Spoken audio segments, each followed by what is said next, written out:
morning students. Today I will discuss about the design of continuous slab.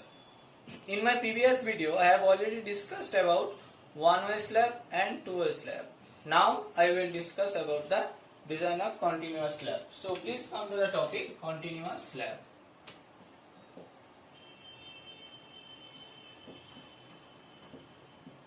So what is continuous slab? If a slab is supported at the ends and also at intermittent points on the beam, then the slab is known as continuous slab. So the continuous slab has two types of moments. One is span moment, another is support moment. So please write down, if a slab is supported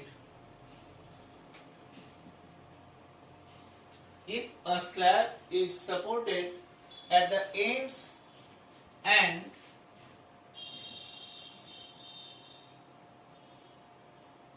also at intermediate points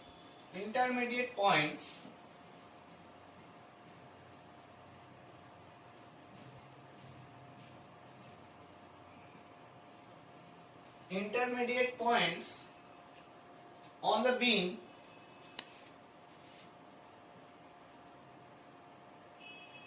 then the maximum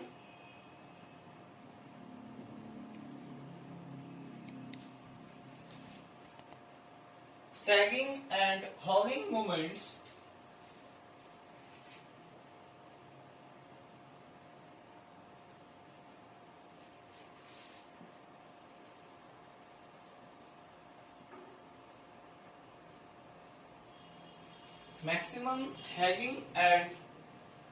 sagging and hogging moments to which the slab is subjected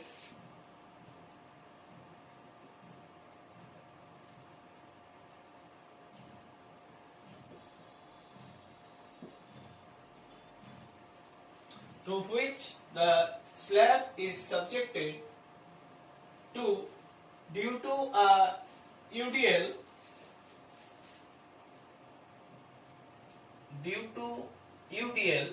What is the meaning of UDL? The meaning of UDL is uniformly distributed load can be computed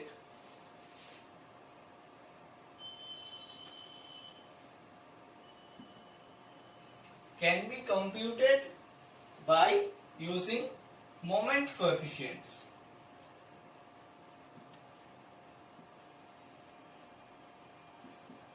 So moment coefficient takes an important role in the design of continuous slab as per IS 456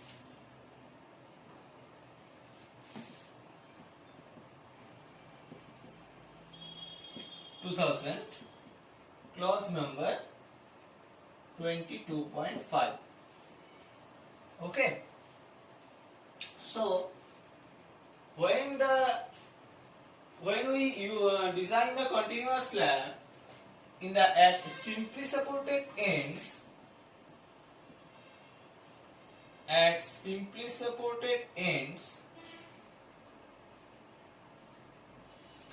the bending of the bar, that means the bars are bent at 1/7 length. The bars are bent at 1/7 of length. But while it is a continuous support, then the bars are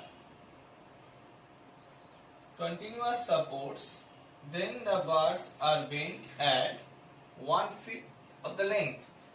So this is an important topic. Length means, what is the length in the slab? Always length means effective span. Okay, so these two topics you have to remember in case of continuous slab. Now please write down the recommendations of IS 456 about the continuous slab.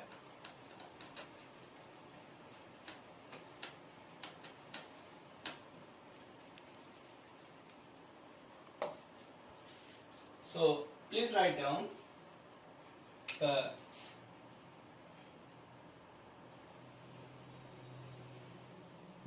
recommendations. Okay. Please write down the recommendations.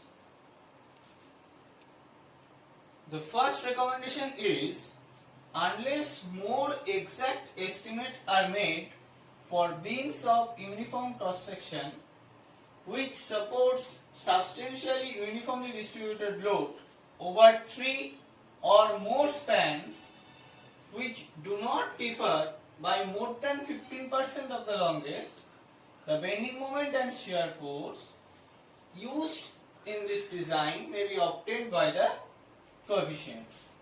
So please write down the first recommendation: unless more exact estimates are made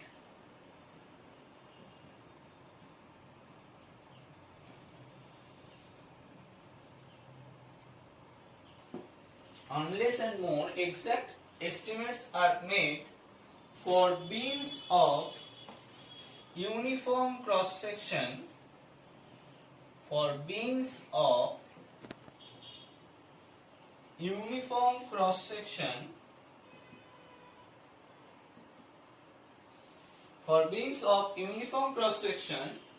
which supports substantially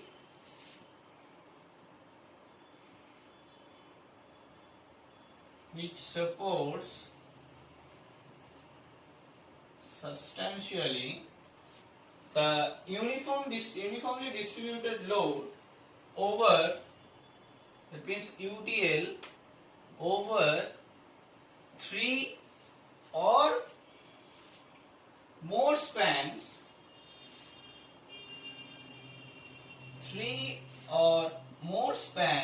this is very much important. It may be 3 spans, it should have a UDL, it may be 3 spans or more spans which do not differ by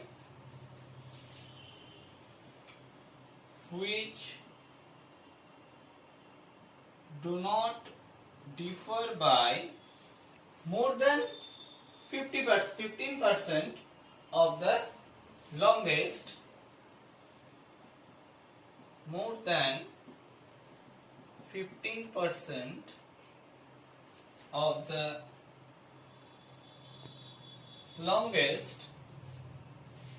the bending moments and shear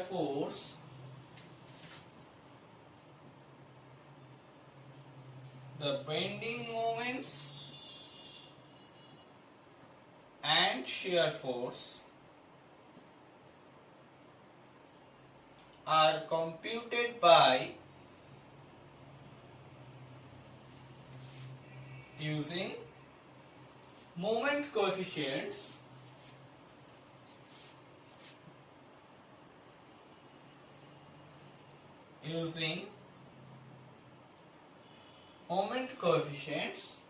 given in IS 456 2000. Okay, given in IS 456 2000. Now this is the first recommendation regarding the continuous slab.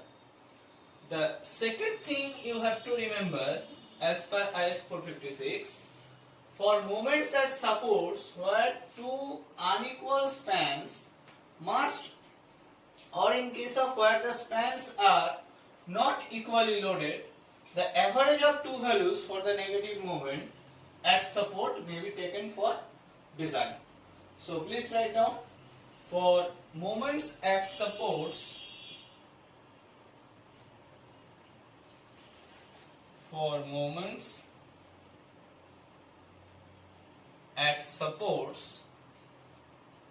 where 2 unequal spans where two unequal spans must or in case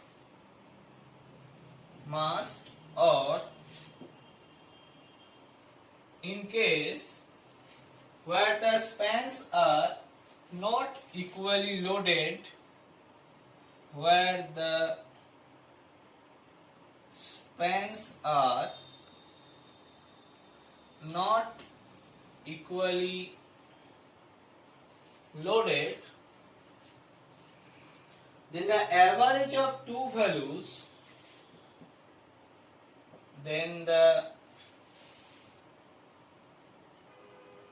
average of two values for negative bending moments, and the average of two values for negative bending moment at support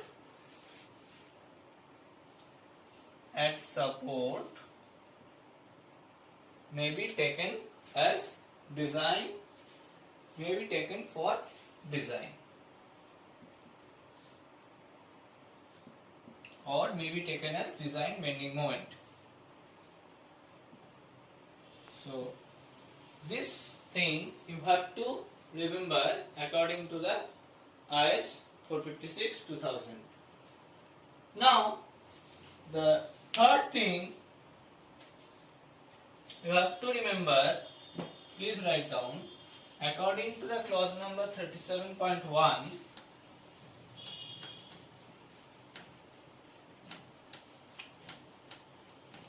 so please write down the third thing you have to remember according to clause number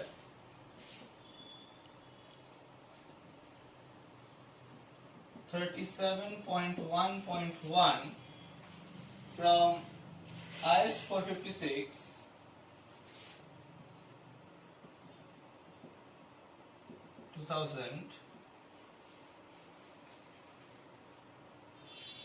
The coefficients given are used for the calculation of bending moment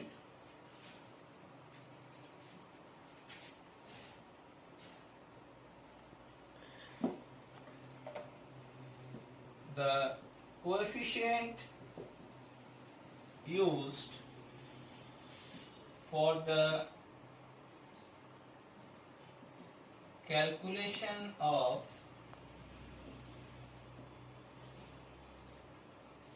bending moment, redistribution referred for limit state. Redistribution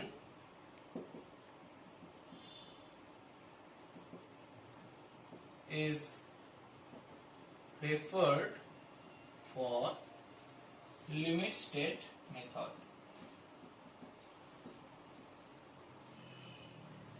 So this is the part you have to remember.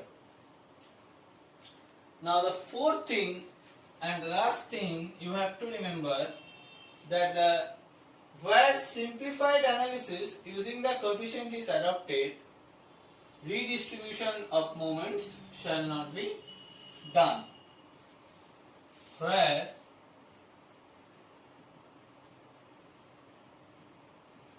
simplified analysis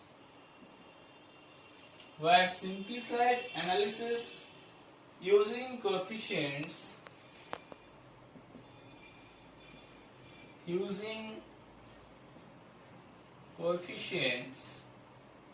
is adopted, then redistribution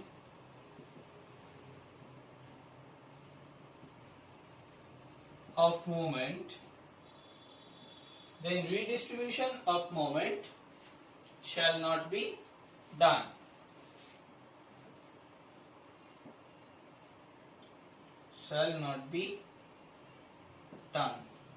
So these are the four things you have to remember for design of continuous slab. Now we will draw a table of the moment coefficients which we have to use in our design purpose. So in our problem, when we do some problem, we have to use these moment coefficients. So please write down the table.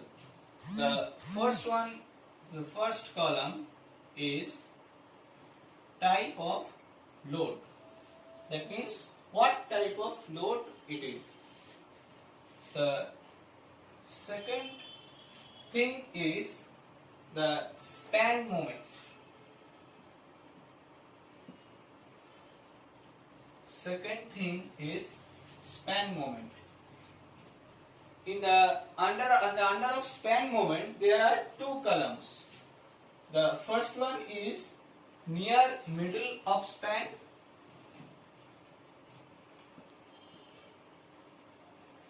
Near middle of span,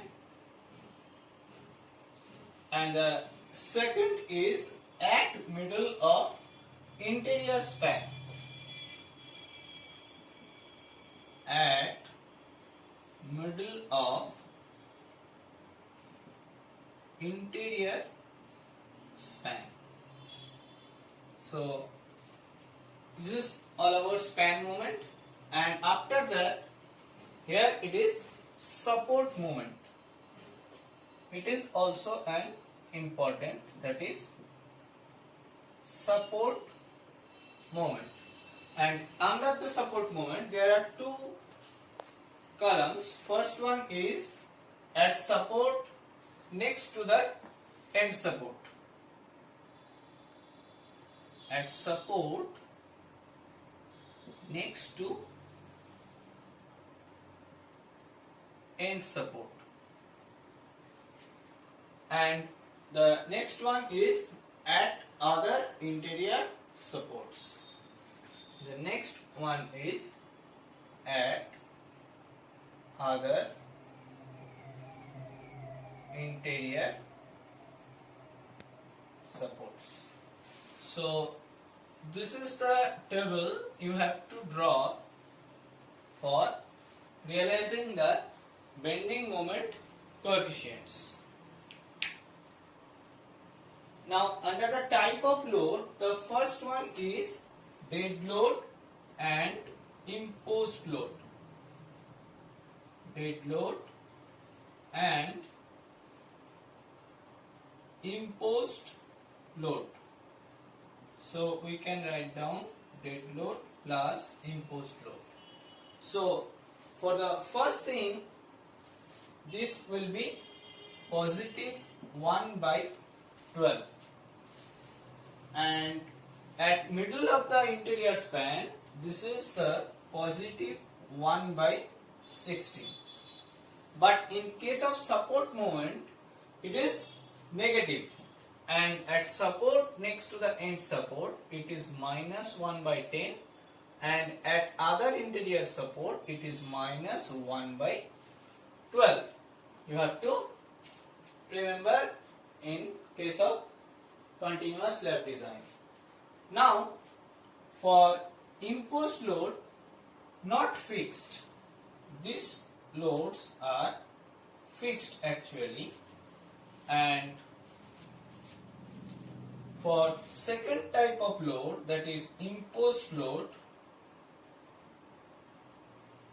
but it is not fixed.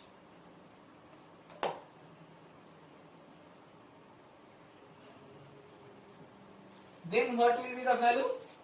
Then for the first case, the value should be positive 1 by 10, and for second case it is positive 1 by 12, and for the support moment the value is equal for both the cases, and it is minus 1 by 9. So this is the bending moment coefficient table which is available in IS 456 2000. Now we will discuss about the shear force coefficient. So this is the bending moment coefficient table. Now we will discuss about shear force coefficient table. So please write down the shear force coefficient table.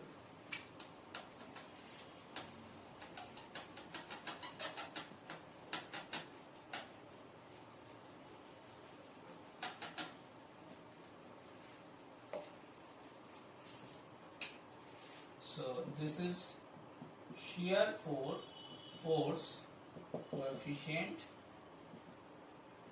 table. Now the first thing you have to write down, that is the type of load. The second thing is at end support.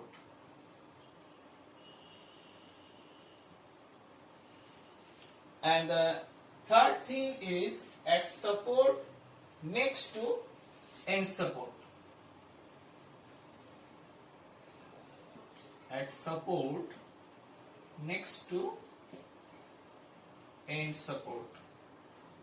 In the under of this there are two columns. First one is outer side and the next one is inner side.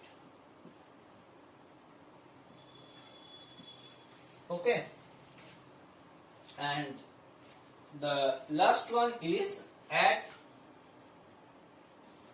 all other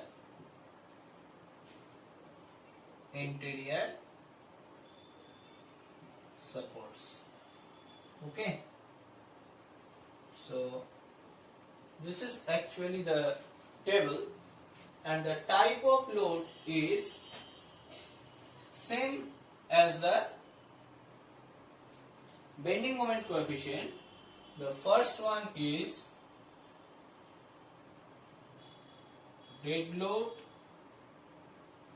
and imposed load, but these are fixed. That is dead load plus imposed load.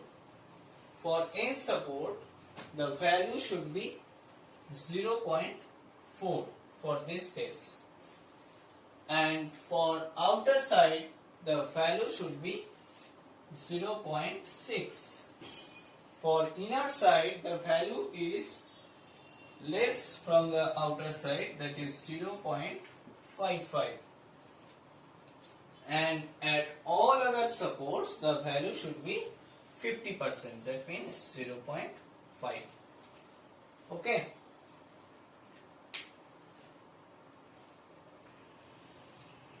and for the next case, that is imposed load not fixed. Imposed load that is not fixed. For this case, for end support the value should be 0.45, and for at support to the next end, for outer side the value, outer side and inner side the value is equal, that is 0.6, and for the at all other interior supports the value should be equal, that is 0.6. So this is the shear force coefficient table for the continuous slab. Now you have to remember the two things about these coefficients, that is the bending moment coefficients and shear force coefficients. So this you have to remember. The first one is the bending moment coefficient shall be multiplied by total design load and effective span. So bending moment coefficient shall have to multiply with total design load,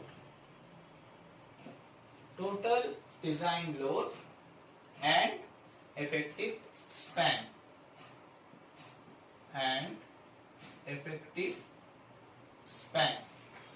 And shear force coefficients have to multiply with the total design load.